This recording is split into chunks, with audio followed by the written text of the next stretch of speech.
Hello and welcome back to another episode of R&R's Ask the Expert. This month we're highlighting the women in our industry, and this episode is really special because we're talking about all things family, building a business from the ground up, and so much more. Many of you may not know this guest, but you're about to get to know her really, really well. Her name is Alma West. She is the owner of Quick Dry Water Restoration and Magdalena Rebuild. Welcome, Alma. Thanks, Kayla. I'm so happy to be here. Thank you so much for inviting me on today, and I'm just so grateful for you. Yes, I'm so excited to have you on. We've talked for what seems like forever in the last couple of months, and we got to hang out in person at EIA and just really kind of talk about the love that we have for the industry and, where we want it to go and what we've seen and the influence and impact that we each as individuals have on the industry. So, with that being said, you own two businesses. And I it's do. changed the way you and your team manage projects, protect quality, and guide your clients through the claims process. How has that been for you being newly, owner and operator in our space? Yeah. Um, it's been great. And I think that owning both businesses is just they go hand in hand. And it's normal for there to be a water restoration company that just comes in and does water restoration and leaves. And I feel like that's not the best service for the client at all. It leaves gaps in communication, it leaves gaps in scope of work. It leaves clients wondering, what is happening and what's going on. And so being able to create a system by having both businesses that looks at losses in a holistic way has been it's been a game changer, honestly, because we can go in from the beginning of a loss and already look at it through a lens of what do we need to start putting back as we're taking out, right? So, and what that does for the client is it shortens timelines. It creates a clear path of communication with the adjuster. And really, it has provided a seamless process all around, which is what I wanted for the client. I've been in so many cases where I've walked in as just the water mitigation company as an assignment, or just the rebuild company on an assignment, and just in real time experienced the um, just the stress that that gap causes the client. So yeah, we have changed our operations because having two businesses um, has just led us to create a seamless process for them overall. Yeah, and I would definitely say to your point too, if you're only handling one piece of the project, you could be great at everything you do, but then you're handing it off and you don't really know where it's going from there, right? I think for You you don't. guys also, you don't have to sub out. You're able to actually work together cohesively. Representation is the same across the board, no matter what team you're on or which business you're working for. And I think that's really crucial to any type of process, especially when we're working in somebody's home or business and they're trying to Yep. get back to normal, right? I think that's huge for you guys. You're able to say, hey, now we're going to handle this part of the project and you're going to be dealing with X, Y, and Z instead of saying, oh, well, here I'm handing you off and it was great working with you. See you later. 100%. 100%. It allows us as the business operationally to be able to go in and view the loss as a rebuild. Honestly, it's just starting with the mitigation. So, we're always thinking like what happens in the first 24 to 48 hours is so key for the overall success of the loss and the approval, because it's so important, the documentation and the photos that insurance requires for approvals. So that has helped a lot in our training process as well. Is just like what do we need to do in the first 24 to 48 hours as a rebuild, like with the rebuild in mind, to make sure that this is a seamless process from beginning to end, paint drying on the wall.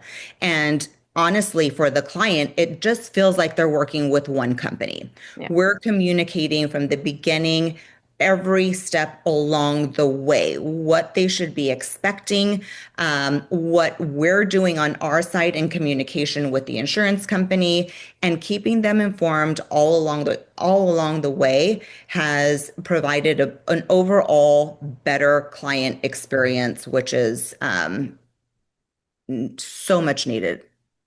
Yeah, and I would definitely say to your point, at the end of the day, it all comes down to consumer satisfaction Mhm. and, their experience. Let's be real, it's can be very traumatic depending on when you're coming in. I know sometimes majority is a water heater leak, but that could be astronomical to the way their house functions, right? They may not be able to shower, they may not be able to wash their dishes, they may not be able to park in their garage. There's several things that happen during these processes that you want it to be seamless. You want them to have peace of mind because they've probably never met you before and you're building Right, trust. So it right. has to be seamless. There has to be communication. So with that Yeah. being said, you've built both companies from the ground up through grit, relationships, and a strong commitment to doing things right. What were the hardest moments early on, and how did those shape your standards and how you held up your integrity across both the restoration and recon world?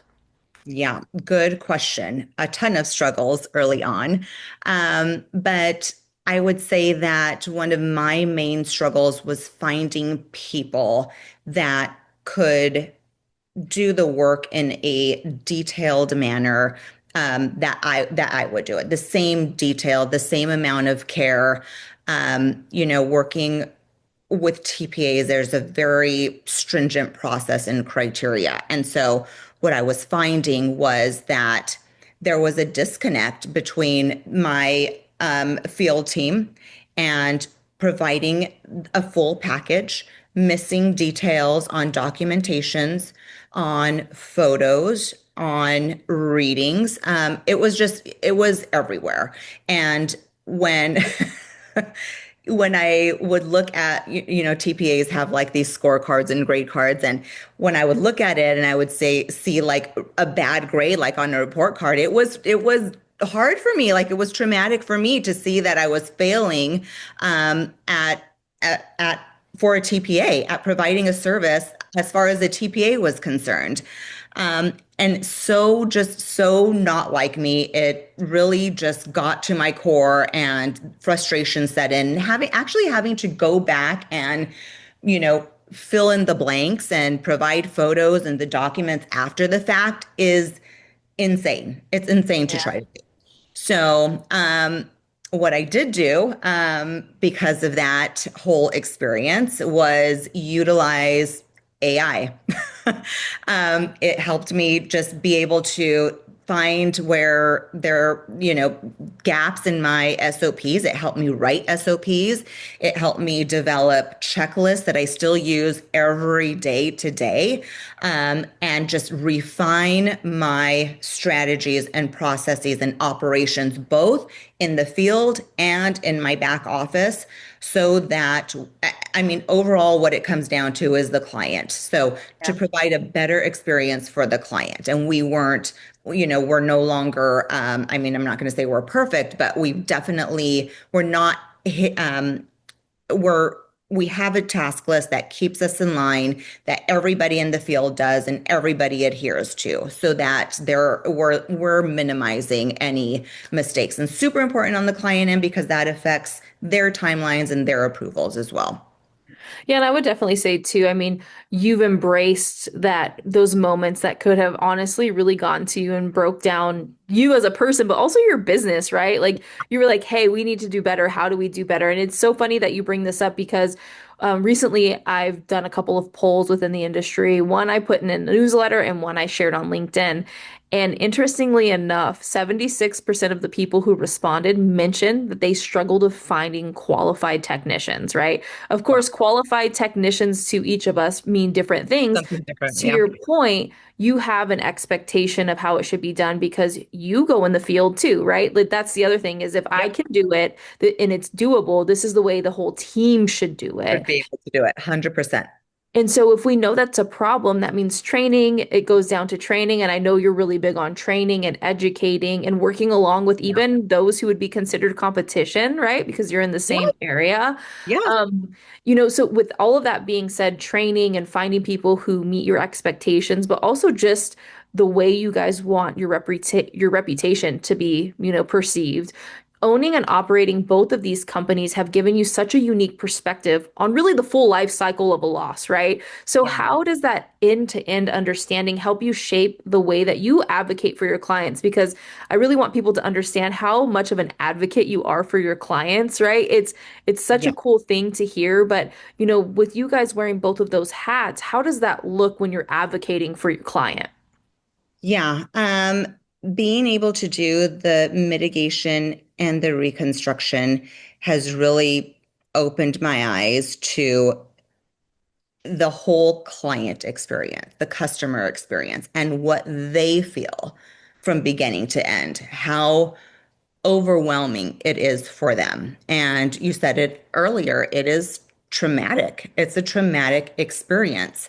They don't know what's going on. They don't know who's in their house and what they're doing at any given time during a loss.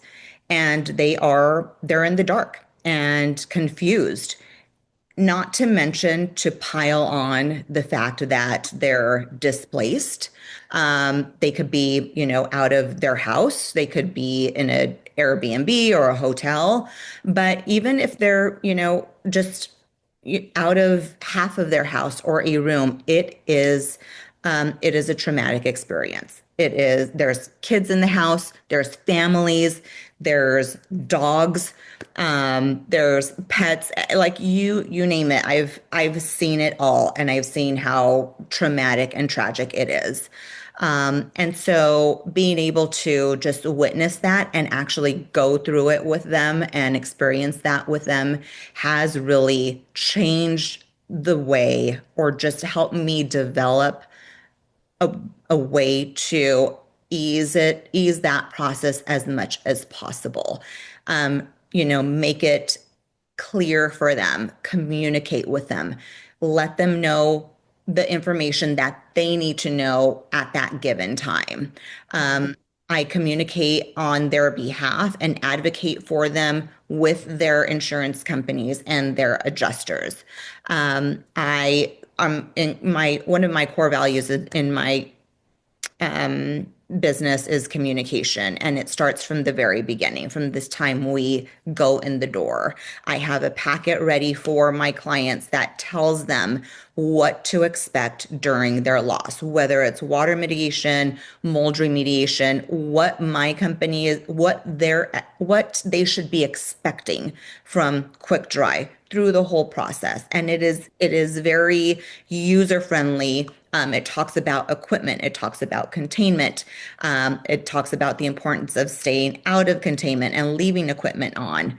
And it also, it talks about what we expect from them as well, and Mhm. and why we expect that from them, because it will, if they turn their equipment off, or if they're open containment or walk through it, just what the repercussions are with that as well.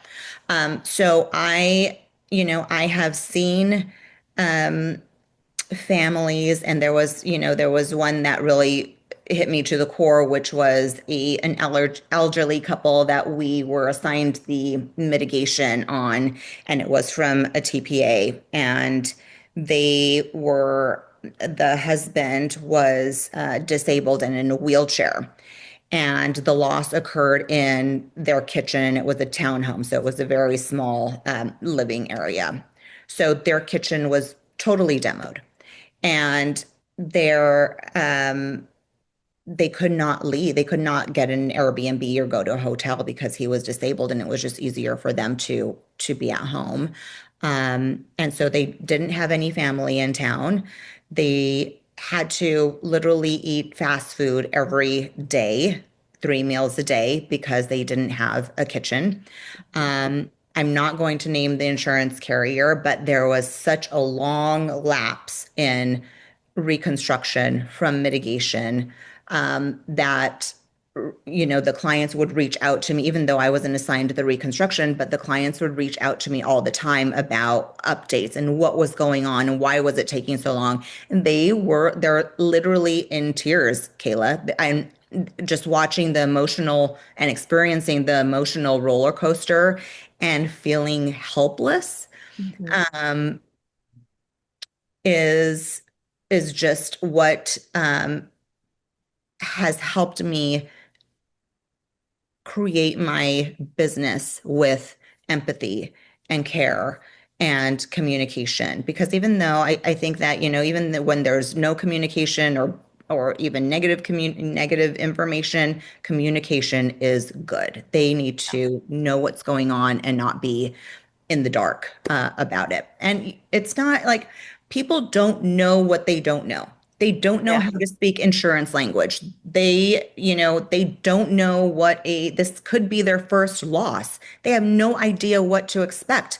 They don't know, like I said, who's coming in their house and for what reasons. They don't know how to read an exactimate estimate. They don't know, what to do with the check, who gets the check, the difference between a water mitigation check and a reconstruction check. Like Yeah. it is all a foreign language to them. So it just adds to the complexity of the situation, which adds to just the overwhelming stress and trauma that our clients go through. Yeah, and I would definitely say too, to your point, like they don't understand anything. And so that's why it's so important to have that open communication, but also take those experiences that really hit you in your core and you're like, okay, if this ever happens again, how do we handle it? And I mean, they made decisions based on what worked best for them. Unfortunately, that probably didn't help them with the recon side of things. But to your point, at the end of the day, there's so many variables that go into a loss, especially if you're not handling the whole thing, that Yes, if they find the one person that they can communicate with, they're coming back to you, period. Even if you're always. not, yeah, I know. they're coming back to Always. you. Yep. And so you still are able to educate your consumer, right? So at least you could probably have helped them say, like, hey, you need to be asking these questions or whatever the case may be, and just really 100%. sympathize and empathize with them because it's so heartbreaking, but at the same time, even though it's not your part of the project anymore, you just want them to be taken care of. And I think, Yeah. we're human at the end of the day, and if we have to take time out of our day to help them find the answer that they're looking for, it's well worth it because, if that were our family, we would want somebody to do the same exact thing for them. Exactly. Exactly. And I always tell them, like, this is my cell phone number. Call me anytime. I do give them advice, even though we're not doing, half of the job. I do give them advice, they should be asking and what they should be expecting from their contractor that's doing the rebuild and, the transparency that should come along with it for sure. Yeah, and that's extremely important too, to your point. And I think, you are in a unique spot because you also have your daughters working for you and with you, right? And I think you're spreading that onto them, for their future children and for, if they ever take over the business. So when you brought your daughters into the business, creating a family-run operation is so extremely important. But while maintaining professionalism and high expectations, right? You're wearing all these hats. What has it meant to you to build this legacy alongside them? And how do you balance mentorship, leadership, standards as an owner, but then also their mother? What does that look like for you? Um, So first of all, it means everything to me. It means everything to me to be working with my family and my daughters and my son. I bring my son Aiden along. He's 15 and I'm teaching him how to be a water tech. So he's helping me set equipment, take readings and do all the heavy lifting for me. So it means everything to have them involved. As far as the business is concerned, a lot of people would assume that just having your daughters is going to be kind of like I'm going to be soft on them or be more lenient with them, and it's actually the opposite. I am much more firm and higher on expectations and nip it in the bud type of attitude. I feel like there is a differentiation between office and office mom and home mom, but ultimately I do that for their benefit. Like it's not just a business. It's not just a business. It's something that I'm building for them. And whatever happens in the future happens, but more than that, it is a place for them to feel confident. It's a for them to have ownership, to feel independence. And, I ever since they were little, I raised them as a single mom, and I've always taught them and try to instill values of integrity and doing the right thing, and making sure that they were caring individuals, and they contributed to society. And I always told them that doing the right thing is often the most difficult thing, Hmm. but you still have to do it. You Yeah. still have to do it. It's going to be the hardest thing, but that's going to set you aside from everyone else, right? But to your core and your morals, um, you can live with yourself and you can be strong, independent, and courageous. So I've taught them that at a very early age, and now to see them in my business, um, just exhibiting all those values every day makes me so proud. And, there was a point last week where I'm like, oh my gosh, this has come full circle. I was out at a networking event and with both of the girls, and I it was like I had like this, 30,000-foot view looking at them be these amazing women and interacting and being leaders and strong and courageous and, doing just doing their thing. And I was like, oh my gosh, I can die happy now. I can die Yeah. happy now. This happened. I saw it. My son helped me on a water job. That was amazing. I'm good. Like, I'm good right now. So it's been everything. My kids are my why. I want to be able to show them that anything and everything is possible. To not be afraid, and even if you are, push through it.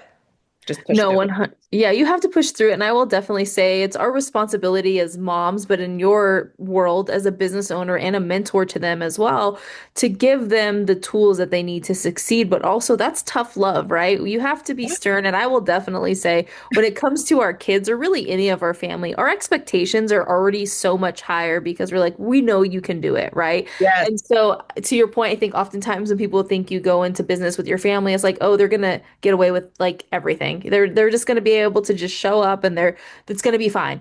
But Yeah. when we talked, it was so funny earlier because when the first time I ever met you, we were talking about, like how is it with your kids in the business and all that. And you're like, oh, work is work and family time is family time. Like we do Yeah. not mix those two things. It is Yeah. very professional at work and, of Yeah. course, it's family fun at home. And that's so important because they also are learning like, hey, even if mom's the boss, like she is at the end of the day the boss. She's not mom at work, which is extremely Uh, important. And, yeah. for them later down the line, if they decide to stay in the industry or own the business, if their kids come into the business, they've had a great leader and a great role model and a great mentor to show them that it's possible. You can have both, you can have your cake and eat it too.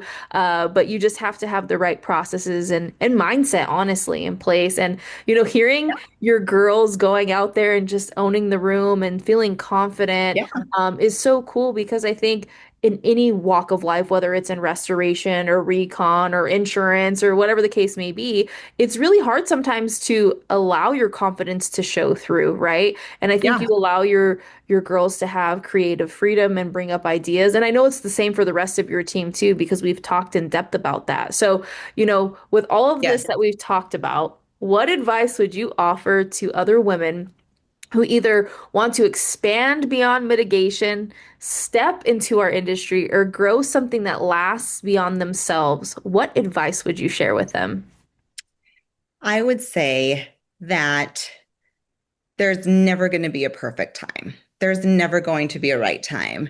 And I know this from experience. I have the type of personality that is I want to be prepared before I take a leap. And I could not do that in water mitigation. I couldn't do it in construction. It was like you just have to have faith and take the leap, be scared. And it's okay to be scared, but you have to jump. And work everything out afterward. So I would say don't be afraid to take the leap, and the timing's never going to be perfect timing. As far as women in our industry, I think that there is a huge gap with the communication and empathy and the care for clients. And I feel that women bring a different sense of leadership and empathy to the industry and communication and the willingness to share and help other mitigation companies to, lift everyone up. I've just in the women's networks that I've been in, it's such an open community where everyone really wants the best for everyone else. And they're willing to open their doors. They're not gatekeepers. Like they truly have a mentality of there is enough business to go around and I want you to succeed. So I'm going to share everything and anything I can to help my sisters succeed, right? It's not like that. That was the biggest shocker for me in mitigation coming from my background in real estate was there was none of that going on. There was no sharing, no help, no ability to shadow at a restoration company, no, just help me here and there.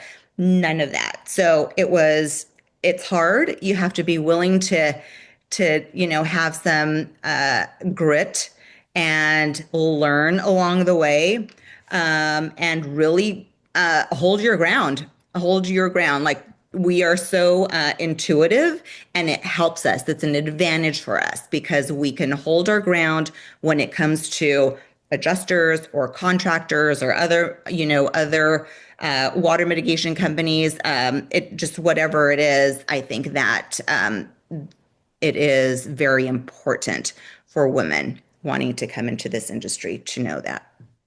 Yeah, and I would definitely say to really talk about our strengths, right? We have strengths and men have strengths, and our job is to play off of each other's strengths, right? Yeah, Because I wouldn't even say that we have weaknesses. I think we just do things a little differently, and differently. sometimes it's Yeah. not the best way. And so for you coming in from real estate and saying, there was just a big gap in like the opportunity to shadow, to get Yeah. involved. And we've gotten a lot better over the last 10 years, but I will definitely say some of the things I was on a call today and I talked about this and I'm like, we don't even have a defined career path in this industry. Why not? And the reason is because we hold those things so close to the vest and we don't want to share them. But in reality, and this is shocking because I don't think most people in our industry think about this, is the ratio of contractor to policyholder is astronomical. I think I did the math recently. I think it was with Alex Duda actually, and I think it was like for every one contractor,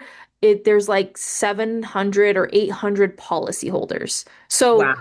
what does that look like and what does that mean, right? There is more than enough business More to than go enough around. to go around. More than enough to go around. And really by sharing, it brings the standard of care up. There's so many, like there's so much bad and negative um, I feel like reputation when it comes to remediation and restoration. I know I hear it all the time from people like, how are you doing this? It's it's such a like greedy business. And, I've heard they tell me horror stories. And I'm like, this is why, this is Yeah. exactly why I am in this industry, because it does not have to be that way. And Yeah. to your point on like the trajectory from, water tech to owner, I feel there's a very clear path and owners aren't taking advantage of that. And there's a lot of turnover when it comes to techs. There's more than enough there's more than enough to go around when it comes to your staff and being able to provide a path to success if Mhm. that's what they want, a path to ownership, a path to profit sharing if that's what they want. And overall, it'll benefit that individual, the business, and the client because that tech has a sense of ownership for that project as well. Yeah, and I would definitely say too, I think the next thing that our industry as a whole needs to create, to your point, you have career paths within your business and you're able to lay out a foundation for those who work for you. But our industry, we actually do lack that. Like if you were to Google search or talk to somebody and say like, "Hey, what's a defined pathway?" The answers are going to vary. And I Yeah. think we need to do a better job at defining that for not just the now, but the future of the industry to actually have the next generation who really doesn't want to go to college. They want to use their hands, they want to use their Yeah. brain. And so if we want to attract that generation, we need to create a foundation and a roadmap for them to understand, hey, you may start as a technician, but you could also build all the way up to be, to your point, a business owner. And that's what it comes down to. And, I know we've talked about a lot about the women in our industry, but this is for everybody too, at the end of the day. Yes, we know that women in the trades is a bigger topic of conversation. There's more women coming into our industry. But Yep. the one thing that I really appreciate about everything that we do is all advice that is given applies to everybody. It's not just about young, old Oh, men, women, women. it's about everybody and how we can build a cool, future for us. And by cool, I mean successful, caring, obviously we want to have profitability, but also build the reputation of our industry, to your point, Industry. up to build it up because we do know that there's a lot of bad experiences. Well, those are all the questions I had for you today. Do you have any closing words before we sign off? I want to introduce you to my girls. Okay, let's do it. You're the come on, you can see yourself. Yeah. This is Renee. This is Hi. Elisa. Hi, girls. Yeah. They're my right hand women. Yeah. Yes, I'm so proud to meet you guys. Hopefully, I get to meet you in person one day. Yes. Thank you, all three of you ladies, for everything that you guys do for our industry. And for all of you watching, we will see you on the next episode of Ask the Expert. Take care.